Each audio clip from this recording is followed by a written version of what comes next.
Good afternoon, ma'am. Good afternoon. Can we meet you? I am Chychy Chukwu. I'm a legal expert. Okay, ma'am. I want to ask you a question on child labor. Who do you think, as a lawyer or a child right activist, you are, right? Yes. Then, who do you think are these child laborers and how can they be deterred? Then, what positions are you, like parents, speaking to some parents on the street, some hawkers on the street, they were like, we have legal rights over our child and we can send them to hawk things for us anytime or sell wares for us on the street despite the harm it brings to the child. So I want to ask, what's your position on parents sending out their children to hawk in the street? Do you agree with that? The parents have rights, yes, over their children, but their rights are limited because the children too have rights. As a human being, we are born with inherent rights. It's called inherent, and Yeah. it is inalienable. A child has right to education, has right to life. A child has right to be properly brought up by their parents, to be provided for by their parents, not the other way around. So the parents' right stops where the rights of the children begins. Now, who are children? Children are persons below the age of 18. So when a child is below the age of 18 is I mean the children's age. A parent sending out their children to hawk is abusive, dangerous, and harmful, and it is illegal and can be prosecuted. Yes, under the Child's Right Act, parents are to send their children to school.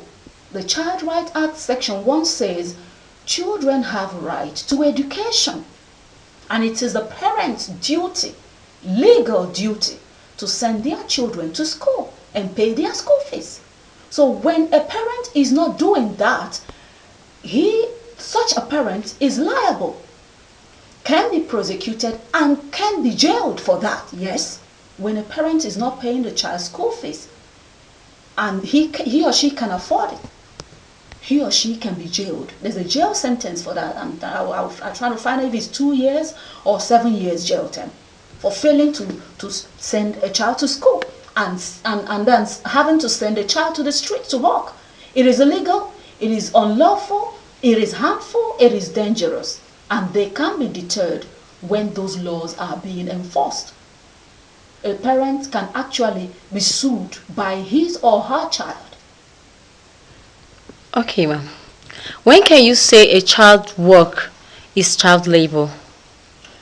It is child labor. And what is child labor? Child labor is employment of a child in an industry or business that is exploitative, mentally, physically, socially dangerous and harmful to the child.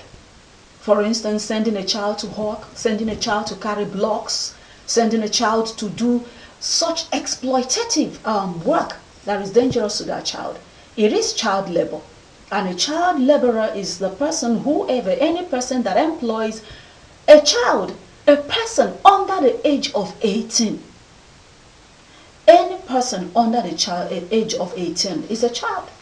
So whoever employs someone under the age of 18 in an industry, where it is illegal and unlawful, is child labor. Okay, what age and employment should be used to regulate child labor? In 2003, the Child Labor Act was enacted. Then, in all the 36 states, I think 24 states only, the bill was passed in the National Assembly in 24 states, and it's only operational in Lagos and Asaba. So, I don't think, is there any preventive measures which you propose to the government to deter these people or to implement the law and a follow through?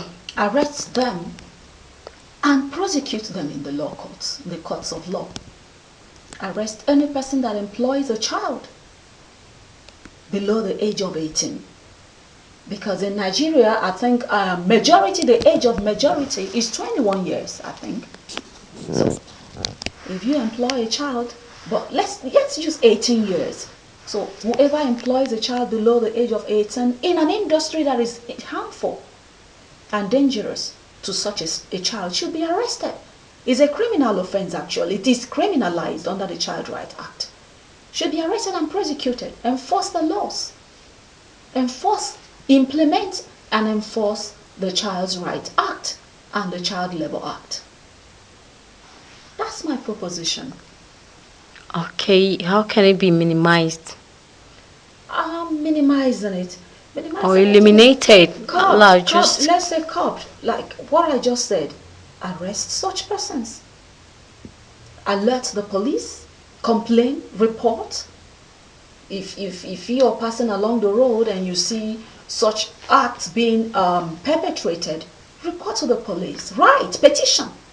You can write a petition to the National Human Rights Commission or the RAPA or all these agencies, you know, that are fighting the cause of women and children, and have such persons arrested and prevent, and that way we can prevent such acts in our society.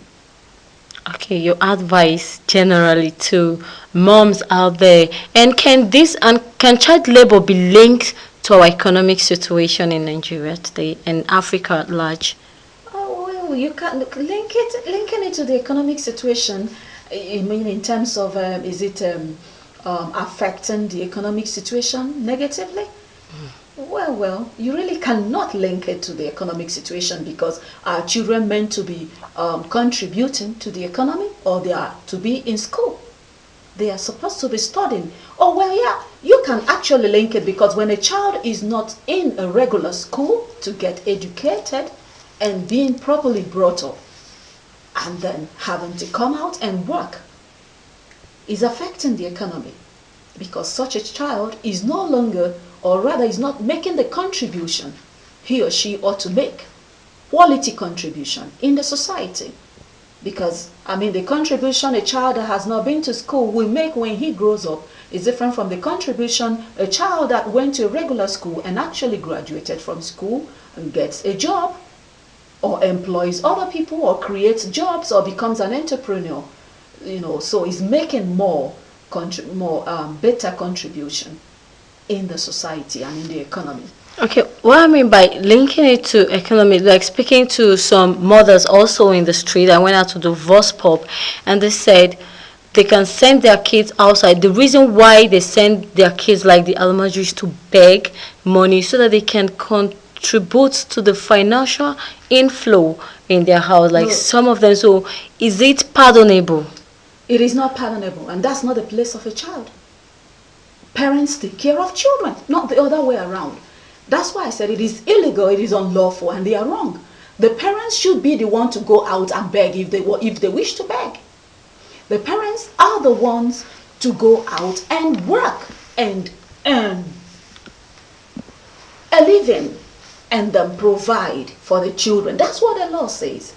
The father, the mother provides for the children. So mothers are wrong to send their children out to work, to hawk, or out to work in somebody's house as a house help or as a maid when they are underage. It is wrong. The parents should be the one to work and train up their children. Okay. Don't you think the government, as it's endemic for any government to provide for its citizens? So what about these people that are in poverty? Ain't there a way for the government to provide for the secondary, from primary school to secondary level of a child, or help out these women or these parents who think they're not able to take care of their children, or in one way lacking in the ability to take care of their children? We need the government like to come in and do something on that state. There were times we had where that's free education, free primary education, and free primary and secondary education. Is it primary education? I think some states Yeah, some states have free primary education and to secondary education. So the parents should actually allow these children to take advantage of this, of such a policy, of these policies. So I believe the government, yes, do have a role to play by making primary and secondary education free so that the indigent citizens who cannot afford to pay school fees can actually send their children to these public schools where they have free primary and secondary education. Okay, thank you, ma'am. You're welcome. And thank you for having me.